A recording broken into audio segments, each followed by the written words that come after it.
प्रणाम। आप देख रहे हैं हमारा YouTube चैनल सीताराम पूनिया। इसके अंदर कल तक हमने श्री गुरु जम्बेश्वर भगवान के बताए हुए शब्दों में 36 नंबर शब्द का हमारी मातृभाषा में हिंदी का प्रयास किया। 36 नंबर शब्द का श्रवण करने के बाद उन्हीं जोगी में से दूसरे जोगी ने गुरु जम्बदेव से प्रश्न किया और पूछा, दूजो जोगी बोलियो सुनिए सतगुरु बात, एक ब्रह्म अद्वैत अज सो यह को सौगात। हे गुरुदेव, कृपया आप हमारे को ये बताएं कि ब्रह्म एक ही अद्वैत अज या अविनाशी आदि कहा जाता है, यह कैसी बात है? यह बात सत्य है या असत्य है? कृपया करके हमारी ये शंका दूर करें। तब श्री गुरु जम्बेश्वर भगवान ने उस दूसरे जोगी के प्रति शब्द नंबर 37 का उच्चारण किया, जिसका मूल पाठ इस प्रकार से है। ओम लोह लंग लोहारू ठाठा गड़े ठठारू उत्तम कर्म कुम्हारू जैया गुरु न चिन्हो तैया सिंचा न मोलू कोई कोई बोलत थुल्लू। इस प्रकार से शब्द नंबर 37 का उच्चारण करते हुए गुरु जम्बेश्वर भगवान ने उस दूसरे जोगी को बतलाया। आइए हम इसका हमारी मातृभाषा में प्रयास करते हैं। लो है लंग लहारू और ठाठा गाड़े ठंठारू। हे योगी, जिस प्रकार से लुहार लोहे का काम करता है, ठठारू पीतल या कांस्य का काम करता है, वह कुम्हारू मिट्टी का काम करता है। तीनों धरती के अंश से प्राप्त हुए धातुओं से या मिट्टी से ही कार्यरत है, परंतु उनका आकार वो अलग अलग बना करके और हमारे दैनिक जीवन में काम आने वाले अस्त्र बर्तन इत्यादि बनाते हैं।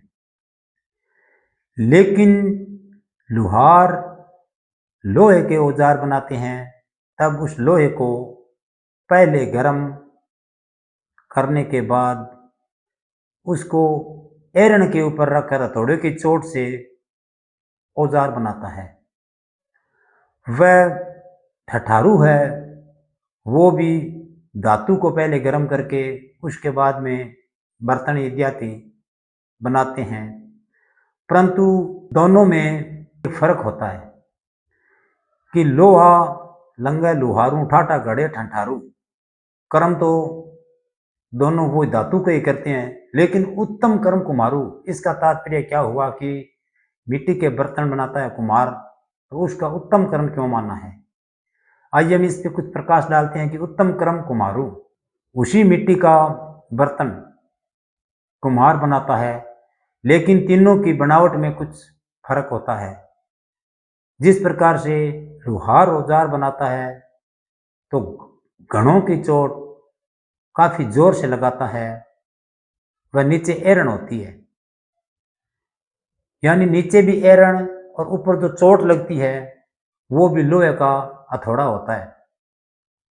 इसी प्रकार से ठंठारू कांस्य या पीतल आदि के बर्तन बनाते हैं तो चोट लगाता है, लेकिन कुम्हार जब मिट्टी के बर्तन बनाते हैं तो मिट्टी को जल से नरम करने के बाद में उसको अपने हाथों से या पैरों से ही गूंदता है, उसके ऊपर वो चोट नहीं लगाता है।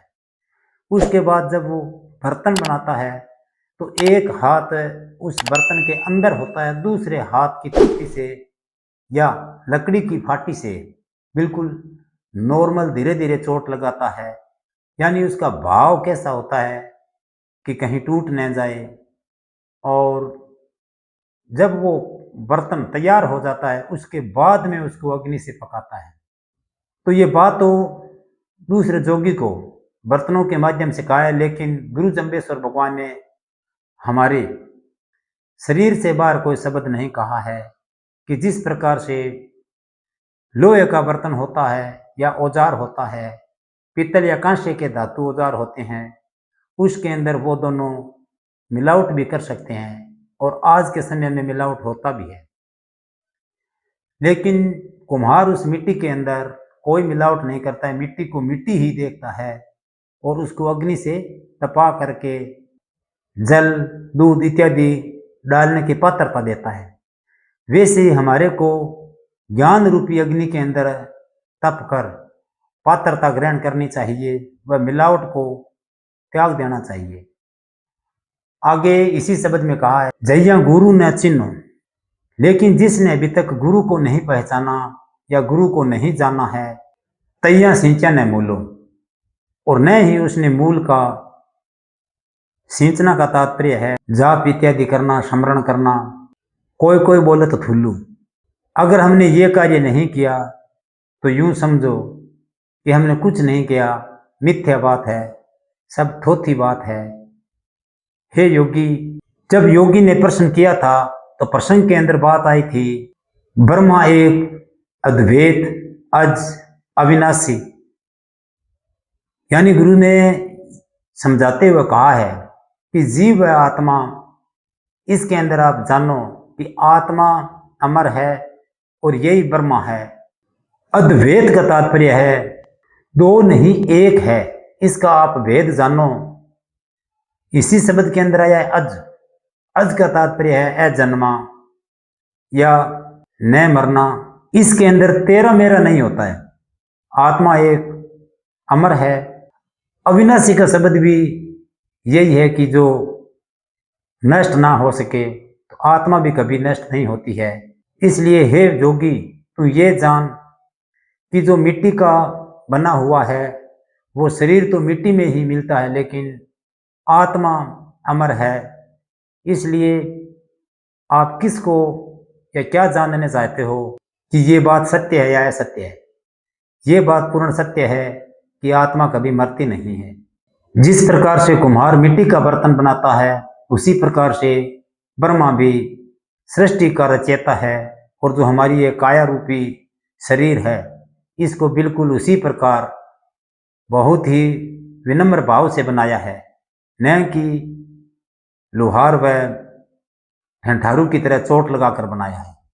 तो गुरु जम्बेश्वर भगवान उसको समझाते हुए बताते हैं कि कुम्हार का कर्म उत्तम इसीलिए है कि वो मिट्टी के अंदर खोट नहीं देखता, वह जब बनाता है तो चोट भी बहुत प्रेम व भाव से लगाता है। इस प्रकार से योगी को शब्द नंबर 37 का मूल पाठ सुनाया, वह हमने इस पे प्रकाश डाला हमारी मातृभाषा में। इसके अंदर 2-4 शाब्दिक भावार्थ है, जैसे ठठारू शब्द आया है, कुम्हारू शब्द आया है, लोहारू शब्द आया है। तो ठठारू का तात्पर्य है कांसी पित्तल यानी धातु के जो बर्तन बनाते हैं उनके लिए कहा है। लोहारू जो लोहार का औजार बनाते हैं उनके लिए कहा है। कुम्हारू शब्द जो मिट्टी के बर्तन बनाते हैं, इस प्रकार की एक जाति है। कर्म का तात्पर्य कार्य या काम करना। इस प्रकार से हमने 37 नंबर शब्द पर प्रकाश डाला। कृपया कोई भूल हो गई हो तो क्षमा करें, हम आपकी गलती को स्वीकार करेंगे। वह गुरु जम्बेश्वर भगवान की शब्द वाणी जन जन तक पहुंचाने के लिए सोशल मीडिया के जरिए कृपया आप सब्सक्राइबर करें व आगे शेयर करें, ताकि हर घर हर बच्चों तक हमारी मातृभाषा का प्रयास बच्चों तक पहुंच सके। मिलते हैं अगले नेक्स्ट वीडियो में, तब तक के लिए न्यून प्रणाम।